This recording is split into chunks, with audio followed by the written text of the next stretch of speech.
तो इस कहानी के शुरू में हमें जिंसू नाम के एक लड़के से मिलवाया जाता है। ये लड़का जिंसू बहुत मेहनत करता है, दो जॉब्स करता है ताकि वो पैसे इकट्ठे कर पाए, क्योंकि उसके ऊपर 900 मिलियन यॉन का कर्जा है, जो पैसे उसने अपने दोस्त की बातों में आकर लोन लेकर स्टॉक मार्केट में इन्वेस्ट कर दिए थे। बदकिस्मती से स्टॉक मार्केट के सारे शेयर्स गिर गए और इस तरह उसके सारे पैसे बर्बाद हो गए। बहुत मेहनत करने के बावजूद भी वो चाहता था कि वो इतना बड़ा कर्ज कभी नहीं उतार पाएगा, इसीलिए वो अपनी जान लेने का फैसला कर लेता है। वो बस एक ब्रिज पे चढ़ के अपनी जान देने ही वाला था कि अचानक उसे एक मैसेज आया। उसके अकाउंट में किसी ने 4 मिलियन युआन जमा कर दिए थे, जिसे देखकर वो हैरान हो गया। अचानक उसके पीछे एक बड़ी सी गाड़ी रुकी, जिसके अंदर बैठने का उसे इशारा किया गया। वो बैठ गया और ये गाड़ी उसे एक बार के सामने ले आई। बार के अंदर जाने पर उसे एक लेटर मिला, जिसमें लिखा था कि उसे दी 8 शो के लिए इनवाइट किया गया है। इस कार्ड में लिखा था कि ये एक गेम है और उसे यहाँ रहने के लिए हर मिनट के लिहाज से पे किया जाएगा। मजेदारी की बात ये थी कि यहाँ रहने के लिए उसे किसी स्किल की भी जरूरत नहीं थी और उसे यहाँ रहने के लिए खाना भी दिया जाना था। वक्त गुजरने के साथ साथ प्राइस मनी बढ़ती भी जाएगी और ये गेम तब खत्म हो जाएगा जब वहाँ लगी हुई एक बड़ी सी घड़ी में टाइमर खत्म हो जाएगा। अगर जिंसू को गेम ज्वाइन करनी थी तो उसे सामने बोर्ड पे लगे हुए कार्ड्स में से एक कार्ड चूज करना था, नहीं तो वो यहाँ टेबल पे रखे हुए 20 मिलियन यॉन लेकर यहाँ से जा भी सकता था। जिंसू को इस गेम में खास इंटरेस्ट नहीं लगता, इसलिए वो 20 मिलियन यॉन उठाकर यहाँ से जाने ही वाला होता है। लेकिन तभी उसे एहसास हुआ कि इतने पैसे उसका कर्ज उतारने के लिए काफी नहीं, उसकी जिंदगी की मुसीबतें दोबारा शुरू हो जाएंगी। इससे बेहतर यही है कि वो ये गेम ज्वाइन कर ले। तो यहाँ से 3 नंबर का कार्ड उठाकर गेम के अंदर चला जाता है और अब पूरी गेम के अंदर यही उसकी आइडेंटिटी होने वाली थी। गेम के अंदर जाने पर वहाँ एक बहुत बड़ा सा हॉल और एक बिल्डिंग थी। इस बिल्डिंग के 8 फ्लोर थे और यहाँ उसे गाइड करने वाला कोई भी नहीं था, इसीलिए वो खुद ही कुछ सोचते हुए अपने नंबर के लिहाज से 3rd फ्लोर पे चला जाता है। 3rd फ्लोर पे एक ही सादा सा रूम था, जहाँ एक इंटरकॉम, एक स्क्रीन और बहुत सारे सीसीटीवीज लगे थे। इस खाली रूम में बैठने लेटने के लिए कुछ भी नहीं था, यहाँ बस उसका यूनिफॉर्म और रूल बुक रखी थी। वो रूल बुक को उठाकर पढ़ता है, जिसमें लिखा था कि यहाँ रहने के उसे हर मिनट 30,000 वॉन मिलेंगे। साथ ही वो यहाँ पे मौजूद इंटरकॉम के जरिए कुछ भी मंगा सकता है, लेकिन जो भी चीज वो ऑर्डर करेगा उसके पैसे लगेंगे और ये पैसे उनकी प्राइस मनी से काटे जाएंगे। साथ ही ये लोग यहाँ पे मौजूद किसी भी कैमरा के साथ छेड़छाड़ नहीं कर सकते और अगर इन्होंने ऐसा किया तो इन्हें सिर्फ आधा ही पैसा मिलेगा। ये पढ़ने के बाद जिनसुंग यहाँ पे रखा हुआ अपना यूनिफॉर्म पहन लेता है और उसके पहनते ही उसने नोटिस किया कि सामने स्क्रीन पे लगे उसके पैसे बढ़ने लग गए थे। उसके अकाउंट में हर मिनट 30,000 यॉन जमा हो रहे थे और ये देखकर वो बहुत ज्यादा खुश था। इसी एक्साइटमेंट पे कई घंटे गुजर जाते हैं, जिसके बाद जिंसू को अब नींद आने लगी थी। इस रूम में सर्दी बहुत ज्यादा थी, इसीलिए वो एक स्लीपिंग बैग मंगवाने का डिसाइड करता है। लेकिन जब यहाँ के लोग उसे प्राइस बताते हैं तो वो हैरान रह गया। यहाँ पर हर चीज की प्राइस आम दुनिया से कोई 10 गुना ज्यादा थी। सबसे सस्ती चीज यहाँ सिर्फ न्यूज़पेपर थे, जिसे मंगवाकर अपने ऊपर ओढ़ कर उसने ये रात गुजारी। रात किसी तरह कट जाती है। सुबह उसकी आंख यहाँ पे लोगों के शोर से खुली। बाहर आकर उसने देखा कि यहाँ पे और भी लोग थे, जिनके कपड़ों पे उनके आइडेंटिटी नंबर्स लिखे थे और वो इन्हीं नंबर्स के लिहाज से अलग-अलग फ्लोर्स पे रह रहे थे। सभी लोग एक दूसरे से मिलकर खुश तो थे, लेकिन इसलिए कंफ्यूज थे कि आखिर उन्हें यहाँ पर लाने का मकसद क्या है और कौन उन्हें यहाँ लेकर आया होगा। यहीं पर इन लोगों को एक बड़ा सा टाइमर भी नजर आ जाता है, जहाँ पर 35 घंटे का टाइम लिखा था। इन्हें ये बात समझ आ गई कि जैसे ही ये टाइमर खत्म होगा वैसे ही इनकी गेम भी खत्म हो जाएगी। इस टाइमर के पास भी एक इंटरकॉम लगा था और इसकी मदद से भी ये लोग चीजें ऑर्डर कर सकते थे। लेकिन इनमें से कोई ये बात नहीं जानता था कि अगर यहाँ से ये लोग कोई चीज ऑर्डर करेंगे तो उसकी क्या कीमत इन्हें अदा करनी होगी। सभी अभी सोच ही रहे थे कि नंबर 6 जाकर वहाँ एक सिगरेट का पैक ऑर्डर कर देता है। सिगरेट के पैक के वहाँ आते ही टाइमर में से 2 मिनट माइनस हो जाते हैं और ये लोग समझ गए कि यहाँ से कोई भी चीज मंगवाने की कीमत यहाँ का वक्त है। इनका जितना टाइम यहाँ से कम होगा ये लोग उतने ही कम पैसे कमा पाएंगे। इसलिए ये लोग डिसाइड करते हैं कि यहाँ से ये लोग बहुत ही जरूरत का सामान मंगवाएंगे सिर्फ, और सबसे ज्यादा जरूरी था नहाने धोने का सामान। नहा धोकर फ्रेश होकर ये लोग जब नीचे आते हैं तो अभी भी एक प्रॉब्लम थी, इन सब में से किसी को भी खाने को कुछ नहीं मिला था सिवाय नंबर 1 के। नंबर 8 बताती है कि रात में उसके कमरे में बहुत सारा खाना आया। उसने सभी डब्बों में से थोड़ा थोड़ा खाना चखा और सारे डब्बों को अपने पास रख लिया और उसके कहने पर इन लोगों को समझ आई कि इनके रूम्स में एक लिफ्ट भी लगी है, जो लिफ्ट सभी रूम से अटैच है। वो 8th फ्लोर से शुरू होकर 1st फ्लोर तक बारी बारी सबको खाना देती है, पर क्योंकि पिछली रात सारा खाना नंबर 8 ने अपने पास रख लिया था, इसलिए किसी को भी खाना नहीं मिल पाया। सभी अब नंबर 1 के रूम में जाने का फैसला करते हैं ताकि वहां जाकर ये लोग अपनी भूख मिटा सके। यहाँ आने पर तो इन सबकी आंखें खुली की खुली रह गई। नंबर 1 का कमरा सबसे ज्यादा लग्जूरियस था, साथ ही में उसे यहाँ रहने के सबसे ज्यादा पैसे मिल रहे थे।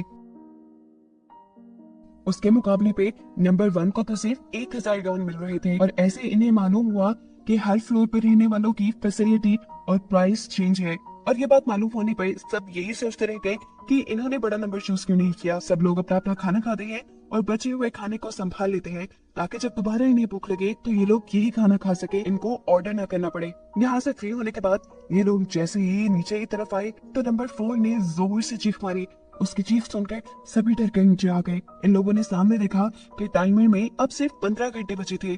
और ऐसा इसलिए हुआ था कि नंबर 8 ने यहाँ पर बहुत सारे कपड़े और जेवर मंगवा लिए थे, जो देखकर सभी उसके ऊपर गुस्सा होते हैं क्योंकि अब सिर्फ 15 मिनट में ये लोग जितना पैसा कमा सकते थे उतना कमाएंगे और उसी पैसे को इन्हें साथ लेकर जाना पड़ेगा। इन सबको रिलैक्स कहते हुए नंबर 8 कहती है, अरे रुको, मैं जानती हूँ कि इस टाइम को कैसे बढ़ाना है। सब लोग सीढ़ियां चढ़ो, ये टाइम बढ़ जाएगा। किसी को भी इसकी बात पे यकीन नहीं था, लेकिन अब कोई और रास्ता भी नहीं रह गया था। ये लोग 15 मिनट तक लगातार सीढ़ियां चढ़ते रहते हैं और इस सब में सबसे ज्यादा मुश्किल होती है नंबर 1 को, क्योंकि उसका एक तो खराब था। 15 मिनट लगातार सीढ़ियां चढ़ने के बावजूद भी इनका टाइम जब नहीं डरा तो ये लोग अब हार ही मान चुके थे।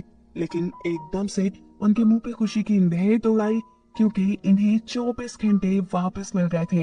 इनकी खुशी की एक और वजह ये भी थी कि इन्हें यहाँ टाइम बढ़ाने का पता चल गया था और अब ये लोग टाइम बढ़ाकर ज्यादा अरसा यहाँ रहकर ज्यादा पैसे कमा सकते थे। ये लोग अब हर रोज सीढ़ियों पे भागना शुरू कर देते हैं। इससे इन्हें टाइम तो मिल रहा था, लेकिन रोज रात को इन सबको ही बहुत ज्यादा थकान हो जाती थी। इस मसले के हल के लिए ये लोग 2 ग्रुप्स में डिवाइड हो जाते हैं और ये फैसला करते हैं कि एक दिन एक ग्रुप भागेगा और दूसरा ग्रुप आराम करेगा और फिर अगले दिन दूसरा ग्रुप भागेगा और पहला ग्रुप आराम करेगा।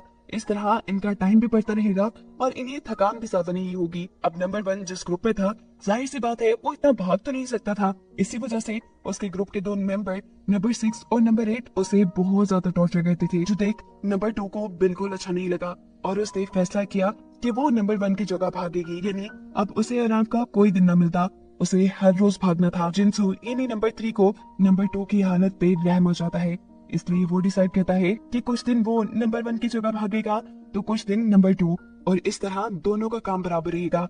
आहिस्ता आहिस्ता करके दिन गुजरते रहते हैं और इनके सामने एक और मुसीबत आ जाती है।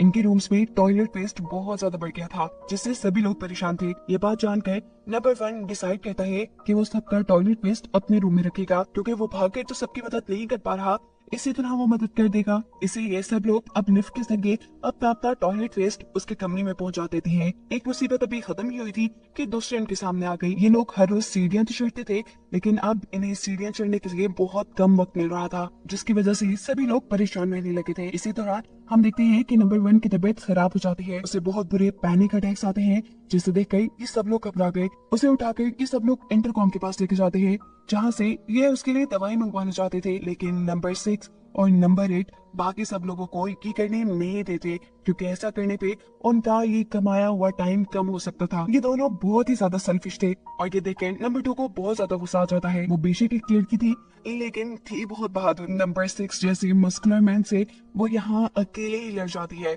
नंबर 1 की जान बचाने के लिए। इन दोनों के दरमियान में जबरदस्त फाइट होती है, जिसकी वजह से ये दोनों ही जख्मी हो गए थे। लड़ाई खत्म होने पे यहाँ नंबर 7 नोटिस करता है कि एकदम से इन्हें 40 घंटे मिल गए और इस चीज से उसे समझ आया कि यहाँ पे लगे हुए सारे कैमरास उन्हें मॉनिटर करते हैं। ये गेम शो असल में लोगों को दिखाया जा रहा है। जितना ये लोगों को एंटरटेन करेंगे उतना इन लोगों को टाइम ज्यादा मिलेगा। ये नहीं, साफ बात ये थी कि ये टाइम सीढ़ियां चढ़ने से नहीं मिल रहा था इन्हें सिर्फ। अभी जो नंबर 6 और नंबर 2 के दरमियान में लड़ाई हुई थी, लोगों को ये लड़ाई देखकर मजा आया और इसी वजह से इन्हें टाइम ज्यादा मिला था। ये लोग एक साथ मिलकर ये सोचने बैठ जाते हैं कि आखिर ऐसा क्या करेंगे लोग जिसकी वजह से इन्हें देखने वाले लोग एंटरटेन हो और इन्हें यहाँ रहने के लिए ज्यादा टाइम मिल जाए। सभी मिलकर डिसाइड करते हैं कि ये लोग यहाँ पे एक टैलेंट शो करेंगे। हर इंसान अपना अपना टैलेंट दिखाएगा, जिसकी वजह से लोग एंटरटेन होकर इन्हें ज्यादा टाइम देंगे। सभी लोग तो इस बात से एग्री थे, लेकिन जिनसू यहाँ पर परेशान हो गया क्योंकि उसके अंदर तो कोई टैलेंट नहीं था। खैर ये लोग अपना अपना टैलेंट दिखाना शुरू करते हैं। सबसे पहले नंबर 7 अपनी नाक से बांसुरी बजाकर दिखाता है, जिससे लोग बहुत ज्यादा एंटरटेन होते हैं और इन्हें एक साथ 20 घंटे मिल जाते हैं। इतना सारा टाइम मिलने पे ये लोग बहुत खुश थे। ये लोग फैसला करते हैं कि आज के लिए इतना वक्त काफी है, बाकी लोग अगले दिन अपना टैलेंट दिखा लेंगे। लेकिन आज के लिए ये फैसला करना जरूरी है कि आखिर इन्हें कितने दिन यहाँ रहना है और इन्हें कितनी मेहनत करके कितना टाइम कमाना चाहिए, क्योंकि कोई भी पूरी जिंदगी यहाँ पर रहकर पैसे नहीं कमाना चाहता था। ये लोग इस पैसे को कमा कर बाहर जाकर इन पैसों पे अय्याशी भी करना चाहते थे। अब इन्हें यहाँ कितने दिन रहना था, इस चीज का फैसला ये नंबर 1 पे छोड़ देते हैं, क्योंकि उसे यहाँ रहने के सबसे कम पैसे मिल रहे थे। और दूसरी बात, वो एक टांग से माजूर भी था। वो इन सब लोगों से कहता है, असल में मुझे सिर्फ 1 मिलियन गाउन चाहिए, जिसमें से 2,50,000 गाउन मैं कमा चुका हूँ और मुझे बाकी पैसे कमाने के लिए यहाँ 75 दिन रहना होगा। सब लोग 75 दिन यहाँ रहने का फैसला कर लेते हैं, क्योंकि कहीं न कहीं उन्हें भी यहाँ रहकर फायदा ही होने वाला था। अब 75 दिन में बहुत सारे घंटे होते हैं। इतने घंटे कमाने के लिए इन्हें सोचना पड़ जाता है कि आखिर ये लोग अपना कौन कौन सा टैलेंट शो करेंगे जिसकी वजह से इन्हें इतने सारे घंटे मिल जाए। एक लड़की जाकर अगले दिन एक बहुत अच्छा गाना गाती है, जिससे इन्हें सिर्फ 15 घंटे मिलते हैं। नंबर 6 यहाँ पर अपनी ताकत दिखाता है और अपने कराटे स्किल से यहाँ टाइल तोड़कर बहुत सारे घंटे कमा लेता है। नंबर 2 भी यहाँ उसी की तरह टाइल्स तोड़कर अपना ताकत का टैलेंट दिखाती है, लेकिन ऐसा करने पे उसका हाथ काफी सारे जख्मी हो चुका था। उसने यहाँ टाइल्स के साथ साथ वुडन ब्लॉक्स को भी तोड़ा था, जिसकी वजह से उसे 17 घंटे मिले थे। जब बारी आती है यहाँ पर नंबर 4 की, तो वो बहुत ही बकवास गाना गाती है, जिसकी वजह से उसे सिर्फ 4 घंटे मिलते हैं। जिसके बाद जब वो स्टेज से उतरने लगते हैं तो गलती से स्लिप हो जाती है। उसके स्लिप होने से शायद लोग काफी एंटरटेन हुए थे, क्योंकि उसे 5 घंटे और मिल गए।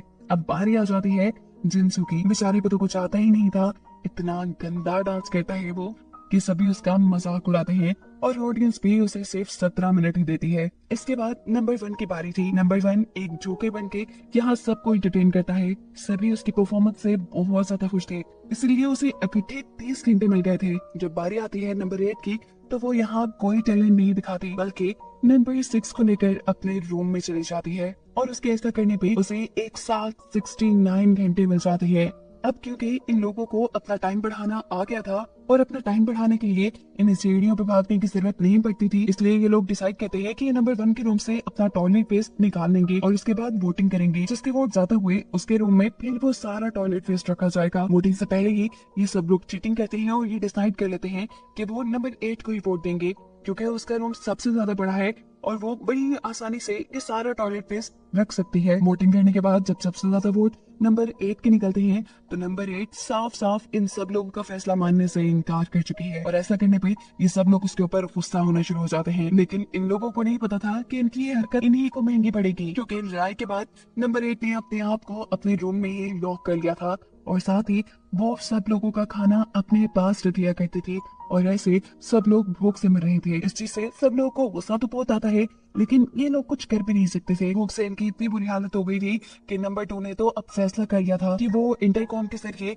यहाँ का सारा टाइम खत्म कर देगी और बाहर जाकर बस खाना खाएगी। उसको ऐसा करते देखकर नंबर 1 उसकी पंख पकड़कर उसे रोक लेता है और कहता है, प्लीज ऐसा मत करना, मुझे 1 मिलियन यॉन की बहुत ज्यादा जरूरत है, बस कुछ दिन और। उसकी इस हालत को देखकर जिनसू यानी नंबर 3 ये डिसाइड करता है कि वो इस प्रॉब्लम का सोल्यूशन निकालेगा, इस तरह कि वो सबके टॉयलेट वेस्ट को अपने रूम में रख लेगा और ये सब लोग जाके नंबर 8 से माफी मांग लेंगे। यहाँ जिनसू का साथ नंबर 4 भी देती है और वो भी थोड़े से टॉयलेट वेस्ट को अपने रूम में रखने के लिए मान जाती है। जिसके बाद ये सब लोग जाकर नंबर 8 से माफी मांगते हैं और फाइनली फिर सबको खाना खाने को मिल जाता है। अब क्योंकि नंबर 8 ने दोबारा इन्हें ज्वाइन कर लिया था, तो अब इनकी टीम वापस से बन गई थी। ये लोग फैसला करते हैं कि दोबारा लोगों को एंटरटेन करके अपना टाइम बढ़ाएंगे और इस मर्तबा इन्होंने एक ऐसी गेम बनाई थी जिसमें बारी बारी करके हर कोई किंग बनता और किंग इन सब से अपनी मर्जी का काम करवा सकता था। और इन्होंने इस गेम में एक पनिशमेंट भी रखी थी, अगर कोई किंग की बात नहीं मानता तो टीजर गन से उन्हें सजा भी दी जाती। सबसे पहले नंबर 8 किंग बनती है और वो यहाँ नंबर 6 और नंबर 2 को लड़ने के लिए कहती है। कोई भी इस काम के लिए एक्टिव ही था, लेकिन वो सबको यहाँ सजा देने की धमकी देते हुए अपनी बात मनवा ही लेती है।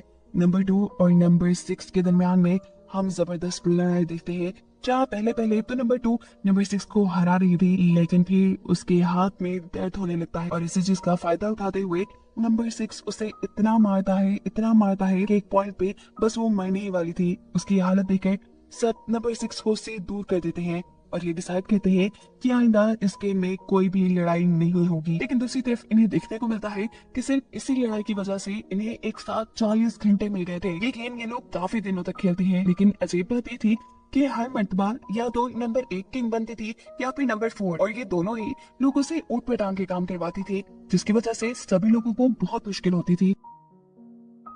नंबर 7 जो इन लोगों में काफी होशियार था, वो समझ गया कि जरूर कुछ गड़बड़ है, इसलिए वो रात में नजर रखता है वोटिंग बॉक्स पर और देखता है कि रात में नंबर 4 स्थानीय बॉल्स को बदल देती है। ये देखकर वो बहुत ज्यादा गुस्से में आ गया। अलबत्ता उसने ये बात सब लोगों को बताई तो नहीं, लेकिन उसने नंबर 4 को धमकी जरूर दे दी कि अगर दोबारा तुमने ऐसा किया तो वो बाकी लोगों को भी इस बारे में बता देगा। अगले दिन जब ये लोग चीटिंग नहीं करते तो नंबर 4 और नंबर 8 दोनों ही किंग नहीं बनती। अब जब कोई और किंग बना तो उसने नंबर 8 को अपनी मर्जी का काम करने को बोला, लेकिन नंबर 8 ने जब वो काम करने से इनकार कर दिया तो किंग की बात ना मानने पर अब उसे सजा मिलने वाली। ये सब लोग उसे टीचर कल से शौक देने वाले थे और इससे पहले कि लोग शौक देते, नंबर 6 उसे बचा लेता है क्योंकि वो एक तरह से नंबर 8 का गुलाम बन गया था, क्योंकि नंबर 8 अपना रूम और वहाँ की फैसिलिटीज उससे शेयर कर रही थी। और ये चीज देखकर ये सभी लोग बहुत ज्यादा शौक हो जाते हैं। वो यहाँ साफ साफ सब लोगों से कह देता है कि नंबर 8 मैं और नंबर 4 या किसी का कोई काम नहीं करेंगे। इन लोगों ने जैसे अपना एक अलग सा ग्रुप बना लिया था, साथ ही उन्होंने होशियार नंबर 7 को भी अपने ग्रुप में आने की ऑफर दे दी, क्योंकि वो जानते थे कि ये बंदा बहुत अक्लमंद है और बहुत काम का है।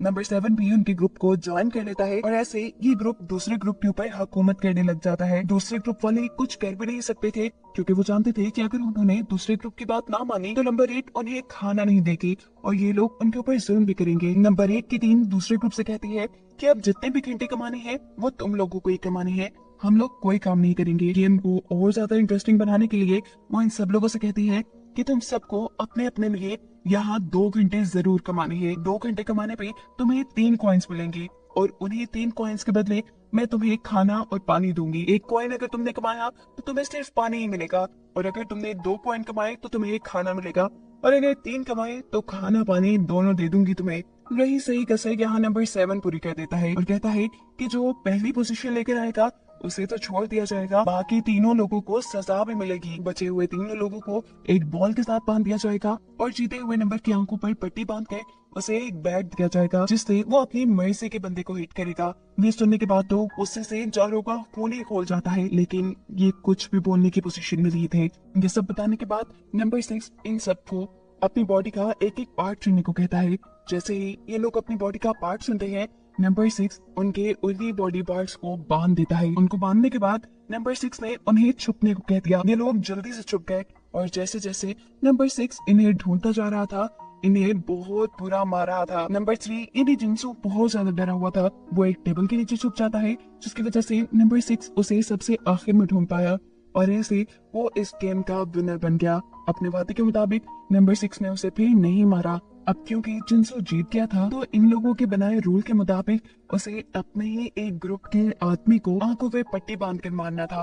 वो जब घुमा कर बैट को हिट करता है तो वो नंबर 1 के मुंह पे लगा इतनी जोर से कि उसके मुंह से खून आने लग गया। बेरहम नंबर 6 और नंबर 8 ये देखकर खुश हो गए। जिनसू जब अपनी आंखों से पट्टी उतार कर ये सब देखता है तो वो नंबर 1 से माफी मांगता है और नंबर 1 भी उसको माफ कर चुका है, क्योंकि वो जानता है कि सब में जिनसू की गलती नहीं। गेम के खत्म होने के बाद ये लोग देखते हैं कि इन्हें 36 घंटे मिले थे। 36 घंटों के लिहाज से तो इन्होंने अच्छे खासे कॉइन्स कमा लिए, लेकिन गेम में ट्विस्ट डालने के लिए नंबर 6 ने एक और रूल बना दिया और उसने कहा कि सारे टीम मेंबर मिलके एक पेज पे नंबर लिखो। अगर उन सभी नंबर्स का टोटल करने पे 9 से कम नंबर आया तभी तुम्हें कॉइन्स दिए जाएंगे, और अगर 10 से ज्यादा फिर तुम्हें कोई कॉइन नहीं मिलेगा। जिनसू बहुत ज्यादा सोच समझ कर एक नंबर लिखता है और फिर जब ये लोग देखते हैं तो सबके नंबर मिलाकर नंबर 7 मिल रहे थे, जिसकी वजह से इन्हें सिर्फ 7 कॉइन ही दी जाती है। 2-2 कॉइन्स हर एक के पास बांटने के बाद जिनसू के हिस्से में सिर्फ एक ही कॉइन आया, जिससे वो सिर्फ पानी की बोतल खरीद सकता था। ये चारों जानते थे कि नंबर 6 उन्हें सिर्फ इसलिए तंग कर रहा है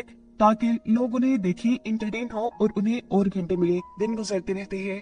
नंबर 8 और नंबर 6 मिलकर आए दिन इनके ऊपर कोई ना कोई टॉर्चर करके रखते थे। ये लोग अपनी जिंदगी से इतना तंग आ गए थे कि अब इन्होंने सोच लिया था कि और अब ये लोग जुल्म बर्दाश्त नहीं करेंगे, या तो इस गेम से बाहर निकल जाएंगे या फिर नंबर 8 और नंबर 6 को मजा चुकाएंगे। इसी काम के लिए ये लोग नंबर 1 के रूम में जाकर काफी प्लानिंग करते हैं। इनके आपस में मिलकर प्लानिंग करने का नंबर 7 को भी पता चल चुका था, लेकिन वो नंबर 6 और नंबर 8 को कुछ नहीं बताता, क्योंकि वो जानता था कि वो दोनों इन लोगों के साथ गलत कहते हैं। और फिर वो दिन भी आ जाता है जब ये लोग प्लान एग्जीक्यूट करने वाले थे। नंबर 1 पेट दर्द का बहाना करते हुए अपने रूम में जोर जोर से चिल्लाता है, जिसे चेक करने के लिए जैसे ही नंबर 6 उसके रूम में आया तो उसने देखा कि यहाँ नंबर 3 और नंबर 2 पहले से ही छुपे बैठे थे। इन दोनों ने नंबर 6 को पकड़ लिया और मारना शुरू कर दिया। लेकिन नंबर 6 इन दोनों से ज्यादा ताकतवर था। वो इन दोनों को ही ओवर पावर कर देता है और जल्दी हरा कर नीचे फेंक देता है। इन दोनों को अब सजा देने के लिए उसने अपनी डीजल गन में निकाल ली। लेकिन नंबर 2 और उसके साथी की किस्मत अच्छी थी, क्योंकि डीजल गन चलाने पे ये चली ही नहीं, क्योंकि इसके अंदर बैटरी नहीं थी और इसकी बैटरी निकालने का अच्छा काम नंबर 7 ने किया था। फाइनली ये लोग जीत जाते हैं और नंबर 6, नंबर 8 और नंबर 4 को बंदी बना लेते हैं। बेशक से जिनसू की टीम ने उन्हें बंदी बना लिया था, लेकिन वो उनकी तरह उनके ऊपर टॉर्चर नहीं करते थे। वो उनका काफी ख्याल रखते थे। साथ ही इन लोगों ने ये भी फैसला कर लिया था कि अब ये लोग टाइम नहीं बढ़ाएंगे इस गेम का। जितने पैसे इन्होंने कमा लिए हैं वो इनके लिए काफी है। अब बस ये लोग ईमानदारी से अपना टाइम खत्म करेंगे और यहाँ से चले जाएंगे। नंबर 1 ये बात मान तो चाहता है, लेकिन वो परेशान था क्योंकि अभी तक उसके 1 मिलियन न्यून कंप्लीट नहीं हुए थे। सब लोग मिलकर डिसाइड करते हैं कि जब ये लोग यहाँ से निकलेंगे तो वो अपने पैसों में से थोड़ा थोड़ा पैसा नंबर 1 को देकर उसके 1 मिलियन न्यून कंप्लीट करवा देंगे। इनका टाइम बस खत्म ही होने वाला था और इस टाइम में नंबर 5 जो कि एक डॉक्टर थी, वो बंधे हुए लोगों का ख्याल रखती है। ये सब लोग मिलकर एक साथ खुशी से खाना खाते हैं और सोने के लिए चले जाते हैं। अगली सुबह जब ये उठे, इन्हें पता था कि ये लोग यहाँ से चले जाएंगे, लेकिन टाइमर में टाइम देखने पे इन सब के होश उड़ गए, क्योंकि वहाँ 45 घंटों का टाइम बढ़ चुका था। ये कैसे हो सकता था? इन्हें पता चला कि जरूर किसी ने कुछ तो किया है। ये लोग जाकर बंधे हुए लोगों को देखते हैं तो ये देखते हैं कि किसी ने नंबर 8 का दांत निकाल दिया था, तो किसी ने नंबर 6 के पाँव के सारे नाखून उखाड़ दिए थे, जिसकी वजह से ये लोग बहुत ज्यादा दर्द में थे और इसीलिए गेम का टाइम भी बढ़ा था। ये सब देखकर नंबर 2 को बहुत ज्यादा गुस्सा आ जाता है।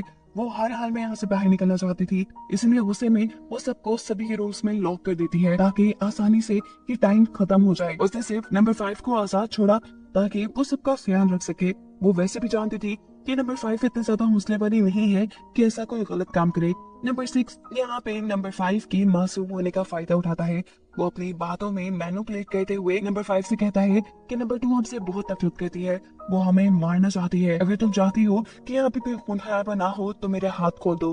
नंबर 5 उसकी बातें मानकर उसके हाथ खोल देती है, और ऐसा करके उसने अपने ही साथ बुरा किया था, क्योंकि हाथ खुलते ही नंबर 6 ने सबसे पहले उसी के ऊपर जुल्म किया और फिर जाकर सभी लोगों को अपना बंदी बना लिया। वो जानना चाहता था कि आखिर कौन था वो जिसने उसके नाखून उखाड़े, लेकिन यहाँ कोई भी उसकी बात का जवाब नहीं देता और गुस्से में वो अब इंटरकॉम से जाकर एक गन मंगवा लेता है। लेकिन गन के ड्रावे में भी जब ये लोग सच नहीं बोलते तो नंबर 6 नंबर 7 की टांग में शूट कर देता है। जिनसू अब उसे मशवरा देता है कि तुम इसी इंटरकॉम के जरिए उस टाइम की सीसीटीवी फुटेज भी खरीद सकते हो जब किसी ने तुम्हारे नील उखाड़े होंगे, और यही सीसीटीवी फुटेज देखने पर उन्हें मालूम होता है कि ये काम नंबर 1 ने किया था, क्योंकि वो जाने से पहले इनसे बदला लेना चाहता था। उसके मासूम होने की वजह से नंबर 6 और नंबर 8 ने उसका बहुत मजाक उड़ाया था। नंबर 6 देखता है कि नंबर 1 ने सिर्फ उसके पाँव के नाखून ही नहीं उतारे थे, बल्कि उसके मुंह पे यूरिन भी किया था। और ये देखकर अब तो वो गुस्से से पागल हो गया था। गन लेकर वो फौरन नंबर 1 के पास चला जाता है। इससे पहले कि वो नंबर 1 को मार देता, पीछे से नंबर 8 नंबर 6 के ऊपर ही डीजल गन से हमला करके उसे सीढ़ियों से गिरा देती है, क्योंकि अब वो इस गेम को लंबा करना चाहती थी। नीचे गिरने की वजह से नंबर 6 की बहुत सारी हड्डियां टूट चुकी थी। इसके बाद वो सभी लोगों को उनके रूम में कैद करवा देती है। नंबर 4 तो पहले ही जैसे उसकी गुलाम बनी हुई थी, इसी के साथ वो नंबर 5 को भी अपने साथ मिला लेती है, क्योंकि वो जानती है कि ये डॉक्टर बहुत मासूम है। उसे अब हर हाल में इस गेम का टाइम बढ़ाना था और इस काम के लिए वो इन बंधे हुए लोगों को टॉर्चर कराना शुरू कर देती है। नंबर 1 को उसने एक चेयर पे बिठाकर उसका मुंह पानी के अंदर रख दिया था, साथ ही उसकी आंखों की पत्तियां भी बांध दी थी ताकि वो कभी सो न सके। इसी तरह सबको टॉर्चर करने से उसे टाइम मिल रहा था। वो ये सारा टॉर्चर करने का काम नंबर 4 से करवाती थी, और नंबर 4 अब जब नंबर 1 को टॉर्चर करने के लिए उसके पास आती है तो नंबर 1 उसे बताता है, मैं 1 मिलियन न्यून इसीलिए कमाना चाहता था क्योंकि मुझे पता है कि 1 मिलियन न्यून से मैं अपना रूम किसी के भी साथ चेंज कर सकता हूँ। मैं बस 1 मिलियन न्यून कमाकर अपना रूम नंबर 8 के साथ चेंज करना चाहता हूँ। अगर तुम इसमें मेरा साथ दो तो मैं अपने पैसों से रूम चेंज करके तुम्हें नंबर 8 का रूम दे दूंगा और खुद तुम्हारा रूम ले लूंगा। ऐसे नंबर 8 जो किंग बनी बैठी है वो तुम बन जाओगी। लालची नंबर 4 भी उसकी बात मान जाती है, क्योंकि उसे नंबर 8 का रूम लेकर बहुत सारे पैसे कमाने थे। वो अब नंबर 5 के पास भी जाकर उसे भी अपने प्लान में शामिल कर लेती है। ये दोनों मिलकर सभी कंटेस्टेंट को आजाद करवाने में कामयाब हो जाते हैं, और जैसे ही ये चीज नंबर 8 की नजर में आती है तो नंबर 4 पीछे से गोल्फ स्टिक मारकर उसे बेहोश करके उसे भी अपने काबू में कर लेती है। इसके बाद ये सब लोग आजाद तो थे, लेकिन अभी नंबर 5 को तसल्ली नहीं हुई थी। उसे अपने साथ होने वाले जुर्म का बदला लेना था, इसीलिए वो नंबर 6 के रूम में जाकर ऑपरेशन करके उसके प्राइवेट पार्ट्स काट देती है। इसके बाद वादे के मुताबिक नंबर 1 को रूम चेंज करने के लिए 1 मिलियन यॉन पे करना था। वो ये पे कर भी देता है, जिसके बाद उनके सामने एक मेन्यू आया। इन्हें मालूम हुआ कि 1 मिलियन यॉन सिर्फ इस मेन्यू की कीमत थी। अगर उन्हें रूम चेंज करना था तो रूम के प्राइसेस और थे। ये जानने के बाद नंबर 1 तो जैसे टूट सा गया। इतनी मेहनत से उसने जो इतने पैसे कमाए थे वो सारे के सारे डूब गए। सभी लोग नंबर 1 की हालत को देखकर काफी परेशान थे। वो अब डिसाइड कर लेते हैं कि किसी भी हाल में वो जल्द से जल्द यहाँ से बाहर निकल आएंगे, क्योंकि इन सबके पास अब इतने पैसे हो गए थे कि बाहर जाकर अपनी जिंदगी के वो सारे मामला ठीक कर पाते जो इनके बिगड़ गए थे। जैसा कि नंबर 1 आम जिंदगी में एक जोकर था। उसकी बेटी बहुत ज्यादा बीमार थी और इसी के इलाज के लिए उसे पैसे चाहिए थे। जो पैसे जब वो नहीं इकट्ठे कर पाता तब वो सुसाइड करने ही वाला होता है। तो उसके पास भी बिल्कुल वैसे ही वो लंबी सी गाड़ी आकर रुकती है जो इस कहानी के स्टार्ट में जिनसो के सामने आकर रुकी थी और वही उसे यहाँ तक लेकर आई थी। नंबर 2 एक एथलीट थी और उसके दोस्त को बहुत बुरी चोट आई थी। उसी के इलाज के लिए उसे पैसे चाहिए थे जो वो जब इकट्ठे नहीं कर पाती तो वो भी सुसाइड ही करने वाली थी। और इससे पहले कि वो अपनी जान ले लेती उसी के सामने भी वो लंबी सी लैमोजीन उसे यहाँ ले आई। जिनसू की कहानी तो पहले ही हम सुन चुके हैं। नंबर 4 वो एक मॉडल बनना चाहती थी, लेकिन उसके पास इतने ज्यादा पैसे नहीं थे, इसलिए उसे पार्किंग में काम करना पड़ा। एक दिन जब उसके फ्रेंड सर्कल्स ने उसे पार्किंग में काम करते देखा तो उसका बहुत मजाक उड़ाया, जिसके बाद से उसने फैसला कर लिया कि बस वो पैसे कमा कर रहेगी। इसीलिए वही लैमोजीन जो सबको यहाँ लेकर आई थी वो उसे भी यहाँ ले आई। अब 5वें नंबर पे थी डॉक्टर की कहानी। वो तो एक डॉक्टर थी, उसे क्या जरूरत थी पैसों की। असल में लोगों ने उसी की अच्छाई का फायदा उठाया। एक आदमी ने उससे कहा कि मैं बहुत जरूरतमंद हूँ, मुझे कुछ पैसों की जरूरत है, क्या तुम मुझे दोगी। डॉक्टर ने जब उसे पैसे दिए तो उस आदमी ने फ्रॉड करके न सिर्फ उसका बैंक अकाउंट पूरा का पूरा खाली कर दिया बल्कि उसे ब्लैकमेल करना भी शुरू कर दिया, जिसकी वजह से बहुत सारे पैसे लोन लेकर डॉक्टर को उस आदमी को देने पड़े और इसी लोन को उतारने के लिए वो भी यहाँ तक पहुंची। इसके बाद नंबर 6 की कहानी। वो एक बहुत ही अच्छा फुटबॉल प्लेयर था, लेकिन उसकी गुस्सैली नेचर की वजह से उसे टीम से बाहर निकाल दिया गया था। काम न होने की वजह से वो भी अपने ऊपर वाला कर्जा नहीं उतार पा रहा था, इसीलिए वो भी यहाँ आया था। नंबर 7 की कहानी ये थी कि वो एक स्क्रिप्ट राइटर था, लेकिन डायरेक्टर को कभी भी उसकी कहानी पसंद नहीं आती थी। जब वो इस सारे काम से थक गया और उसने इस काम को छोड़ने का सोचा, तभी उसके सामने वही लैमोजीन आई और उसे इस शो में ले आई, जिसके बाद बारी आई नंबर 1 की। वो एक आर्ट गैलरी के सामने गाने गाती थी, लेकिन एक दिन आर्ट गैलरी वालों ने बेइज्जती करके उसे आर्ट गैलरी से निकाल दिया। वो बस पैसे कमाना चाहती थी ताकि आर्ट गैलरी वालों से अपनी बेइज्जती का बदला ले सके, इसीलिए वो लैमोजीन उसे यहाँ ले आई। यानी इन सभी कॉमन बात ये है कि इन सबको पैसों की जरूरत थी। फिर इन सब की कहानी तो हमें पता चल गई। अब प्रेजेंट टाइम में हम देखते हैं कि ये सब लोग यहाँ से बाहर निकलना चाहते हैं, लेकिन उनका ये फैसला नंबर 1 को पसंद नहीं आया। वो सब लोगों को गन पॉइंट पे ले लेता है, क्योंकि अब वो यहाँ रहकर ज्यादा से ज्यादा पैसा कमाना चाहता है। उसने अब ये फैसला कर लिया था कि टाइम बढ़ाने के लिए वो अकेले ही मेहनत करेगा। इन सब लोगों को वो एक कुर्सी से बांध देता है और अकेले ही यहाँ एक शो की तैयारी करता है। क्योंकि वो खुद एक जोकर था तो वो एक बहुत ही जबरदस्त शो करता है। इसी शो के दौरान नंबर 1 एक रस्सी के ऊपर चलने का करतब कर रहा था, तब डिसबैलेंस होकर वो नीचे जलती हुई आग में गिर जाता है। वो तड़प रहा था, ये सारे लोग बंधे हुए थे, कोई भी उसकी मदद को नहीं आ पा रहा था। जिनसू उसे तड़पता हुआ नहीं देख पाता और किसी तरह अपने हाथों की रस्सियां खोलकर सभी लोगों को छुड़वाता है। सभी लोग यहाँ उसकी मदद करने के लिए आग बुझा देते हैं और इससे पहले कि वो उसके इलाज के लिए वहाँ कोई चीज मंगाते, ये लोग देखते हैं कि अचानक उनके शो का टाइम 1500 घंटे बढ़ गया है। ये देखकर जिनसू को बहुत ज्यादा गुस्सा आया। वो हर हाल में यहाँ से बाहर जाना चाहता था और इस काम के लिए उसे सिर्फ एक ही रास्ता नजर आया। वो यहाँ मौजूद सभी सीसीटीवी कैमरास को तोड़ देता है, क्योंकि वो जानता था कि जब लोग ये शो देख ही नहीं पाएंगे तो ऑटोमेटिकली ये शो बंद हो जाएगा। उसका प्लान काम भी कर गया। सभी कैमरास के टूटने के बाद इस गेम का दरवाजा खुल गया और आखिर ये लोग यहाँ से बाहर निकल पाए। बाहर एक कार्ड रखा था जिसपे लिखा था कि इन लोगों ने जितना पैसा कमाया है वो इनके अकाउंट पे ट्रांसफर कर दिया जाएगा। ये तो अच्छी बात थी, लेकिन साथ ही एक दुख की बात ये थी कि जितनी देर में बाहर जाने का दरवाजा खुला था, नंबर 1 उतनी देर में मारा जा चुका था। ये सब लोग इस गेम से निकल जाते हैं और फिर काफी टाइम बाद हमें दिखाया जाता है कि जिनसू ने नंबर 1 की याद में एक फ्यूनरल रखा है, जिसमें उसके टीम के सभी मेंबर यहाँ आए थे सिवाय नंबर 8 और नंबर 6 के। नंबर 6 ने यहाँ सिर्फ फूल भेजे थे और उन्हें ये कहा था कि मैं अपनी जिंदगी में आगे बढ़ गया हूँ, जबकि नंबर 8 ने आर्ट गैलरी से बदला लेने के लिए अपने जीते हुए सारे पैसों से एक मिसाइल खरीद कर आर्ट गैलरी को तबाह करवा दिया था और इसी वजह से वो अब जेल में थी।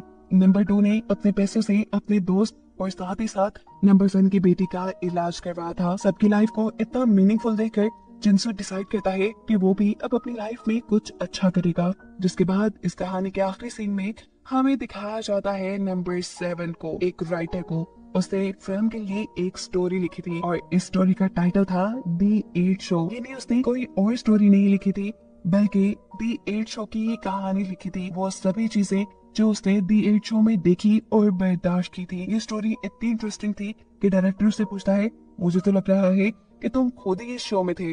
डायरेक्टर की बात सुनकर वो थोड़ा गड़बड़ा तो जाता है, लेकिन फिर कहता है, अरे नहीं, ये बस एक कहानी है। आखिर उसकी भी मुश्किलें आसान हो गई थी और ये दिखाते हुए ये कहानी यहाँ खत्म हो जाती है।